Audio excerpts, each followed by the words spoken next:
Toxic cinema ನೋಡಿದ್ದಾಯಿತು. Actually ಜಾಸ್ತಿ ಮಾತಾಡಬೇಕು but ಕಮ್ಮಿ ಮಾತಾಡ್ತೀನಿ. ಬಿಕಾಸ್ ಸಿನಿಮಾನೂ ಹಾಗೇ ಜಾಸ್ತಿ ಮಾತಾಡೋಕ್ಕಿತ್ತು ಅದರಲ್ಲಿ, ಬಟ್ ಕಮ್ಮಿ ಮಾತಾಡಿದೆ. ಇನ್ನೊಂದು ಡಿಸ್ಕಷನ್ ವಿಡಿಯೋದಲ್ಲಿ ಮಾತಾಡೋಣ ಅದ್ರ ಬಗ್ಗೆ. ಸೊ ಟಾಕ್ಸಿಕ್ ಇದು ಗೀತು ಮೋಹನ್ ದಾಸ್ ಅವರು ಡೈರೆಕ್ಟ್ ಮಾಡಿರುವಂಥ ಚಿತ್ರ ಆ್ಯಂಡ್ ಯಶ್ ಅವರ ಜೊತೆಗೆ ಸೇರಿ ಬರೆದಿರುವಂಥ ಚಿತ್ರ. ಸೊ ಸಿನಿಮಾದ ಕಥೆಯ ವಿಚಾರಕ್ಕೆ ಬರೋದಾದರೆ, ಟ್ರೈಲರ್ನಲ್ಲೇ ನೋಡಿರೋ ಹಾಗೆ ರಾಯ ನಮ್ಮ ಮುಖ್ಯ ಪಾತ್ರಧಾರಿ ಆ್ಯಂಡ್ ಈ ಕಡೆ ಟಿಕೆಟ್ ಅಂತ ಒಂದು ಕ್ಯಾರೆಕ್ಟರ್ ಕೂಡ ಇದೆ. ಸೊ ಇವ್ರು ಯಾರು, ಇವರಿಬ್ಬರ ಕಥೆ ಏನು ಆ್ಯಂಡ್ ಇವರ ಸುತ್ತಮುತ್ತ ಯಾವ ರೀತಿಯ ಪಾತ್ರಗಳಿವೆ, ಅವರಿಂದ ಏನೇನಾಗುತ್ತೆ ಅನ್ನೋದನ್ನೆಲ್ಲ ನೀವು ಸಿನಿಮಾದಲ್ಲೇ ನೋಡಿ ತಿಳ್ಕೊಳ್ಬೇಕು. ಇನ್ನು ಇದರ ಪಾಸಿಟಿವ್ಸ್ ಕಡೆಗೆ ಬರೋದಾದರೆ, ಸಿನಿಮಾ ಲುಕ್ಸ್ ಆ್ಯಬ್ಸಲ್ಯೂಟ್ಲಿ ಸ್ಟನ್ನಿಂಗ್. ಅಂದರೆ ಒಂದೊಂದು ಫ್ರೇಮ್ ಎಷ್ಟು ಚೆಂದ ಕಾಣುತ್ತೆ ಅಂದರೆ, ಸಿನಿಮಾಟೋಗ್ರಫಿ ಆಗಲಿ, ಆರ್ಟ್ ವರ್ಕ್ ಆಗಲಿ, ಸೆಟ್ ಡಿಸೈನ್ಸ್ ಆಗಲಿ, ಲೈಟಿಂಗ್ ಆಗಲಿ ಆ್ಯಂಡ್ ನೀವು ಹೇಳ್ತಾ ಹೋಗ್ಬೋದು, ಎಲ್ಲನೂ ತುಂಬ ನೀಟಾಗಿ ಎಕ್ಸಿಕ್ಯೂಟ್ ಆಗಿದೆ. ಎಸ್ಪೆಷಲಿ ಆ ಸರ್ಕಸ್ ಪೋರ್ಷನ್ಸ್ ತುಂಬ ಚೆನ್ನಾಗಿ ಕಟ್ಕೊಟ್ಟಿದ್ದಾರೆ. ಕಾಸ್ಟ್ಯೂಮ್ಸ್ನಿಂದ ಹಿಡಿದು ಆ ಪೀರಿಯಡ್ಗೆ ಏನು ಬೇಕು ಅದನ್ನು. ಆ್ಯಕ್ಚುಲಿ ಆ ಎಫರ್ಟ್ ನಿಮಗೆ ಸ್ಕ್ರೀನ್ ಮೇಲೆ ಕಾಣಲ್ಲ, ಬಿಕಾಸ್ ಅಷ್ಟು ಎಫರ್ಟ್ ಡೀಟೇಲಿಂಗ್ ಹೋಗಿದೆ ಹಿಂದ್ಗಡೆ, ಅಷ್ಟು ನ್ಯಾಚುರಲ್ ಆಗಿ ಕಾಣೋದಕ್ಕೆ. ಈವನ್ ಯಶ್ ಅವರ ಕಾಸ್ಟ್ಯೂಮ್ಸ್, ಅವರ ಲುಕ್ಸ್, ಕಿಯಾರಾ ಅವರು ಸೂಪರಾಗಿ ಕಾಣ್ತಾರೆ. Very very stunning. ಎಂಥ ಚಂದ ಕಣ್ಣುಗಳು, ಅಂದರೆ ತುಂಬ ಚೆನ್ನಾಗಿ ಒಂದು ಪಾತ್ರನ ಬರಿಬೋದು ಅವರಿಗೆ.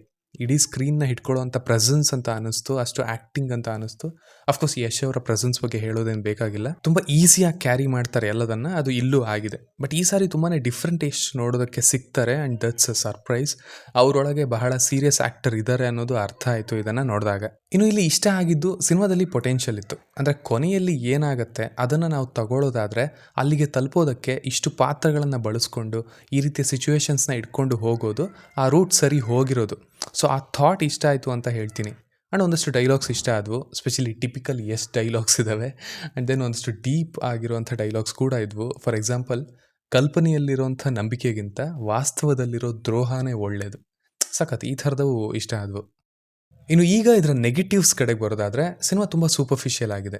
ಎಮೋಷನ್ಸಲ್ಲೇ ಆಗಲಿ, ಅವರೇ ಬರೆದಿರುವಂಥ ಪಾತ್ರಗಳಲ್ಲೇ ಆಗಲಿ, ಸಂದರ್ಭಗಳಲ್ಲೇ ಆಗಲಿ. ರಿಯಲಿ ರಾಯ ಮತ್ತು ಗಂಗನ ಎಮೋಷನ್, ರಾಯ ಆ್ಯಂಡ್ ನಾದಿಯಾ, ಈ ಕಡೆ ರೆಬೆಕ್ಕಾ, ಇವೆಲ್ಲ ಎಷ್ಟು ವಿಷಯಗಳನ್ನು ಎಷ್ಟು ಡೆಪ್ತ್ ಇಟ್ಕೊಂಡಿದ್ವು. But I don't know, is it the editing ಅಥವಾ ಅಪ್ರೋಚ ಅಥವಾ ಪೇಪರ್ ಮೇಲೆ ಇಷ್ಟೇ ಸೀಕ್ವೆನ್ಸ್ಗಳನ್ನು ಬರ್ಕೊಂಡಿದ್ದ ಗೊತ್ತಿಲ್ಲ.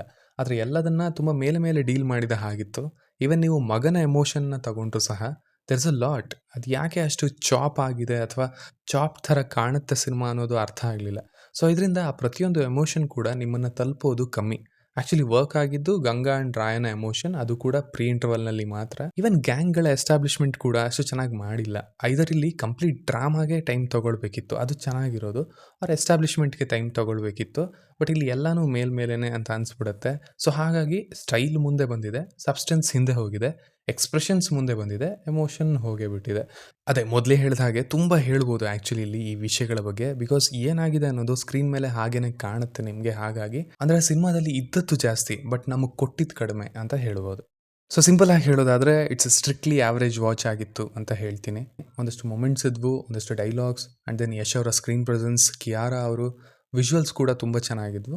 ಬಟ್ ದೆನ್ ಸಿನಿಮಾ ತುಂಬ ಸೂಪರ್ಫಿಷಿಯಲ್ ಅಂತ ಅನ್ನಿಸ್ತು, ರೈಟಿಂಗಲ್ಲೇ ಆಗಲಿ ಅಥವಾ ಪಾತ್ರಗಳನ್ನು ಯುಟಿಲೈಸ್ ಮಾಡ್ಕೊಂಡಿರೋದ್ರಲ್ಲೇ ಆಗಲಿ. ಆ್ಯಂಡ್ ಎಮೋಷನ್ಸ್ ತಲುಪೋದಕ್ಕೆ ಜಾಗ ಇರಲಿಲ್ಲ ಅಂತ ಅನ್ನಿಸ್ತು. ದ ಅಪ್ರೋಚ್ ಕೂಡ ಬಿನ್ ಲಾಟ್ ಬೆಟರ್. ಸೊ ಇಷ್ಟು ನನ್ನ ರಿವ್ಯೂ ಆಗಿತ್ತು ಈ ಸಿನಿಮಾದ ಬಗ್ಗೆ. ಇನ್ನು ನೀವು ಆಲ್ರೆಡಿ ಈ ಸಿನಿಮಾವನ್ನು ನೋಡಿದರೆ ನಿಮಗೆ ಇದು ಹೇಗೆ ಅನ್ನಿಸ್ತು ಅನ್ನೋದನ್ನು ಖಂಡಿತ ಕೆಳಗಡೆ ತಿಳಿಸಿ. ಆ್ಯಸ್ ಯೂಶ್ವಲ್ ಮತ್ತೆ ಸಿಗೋಣ.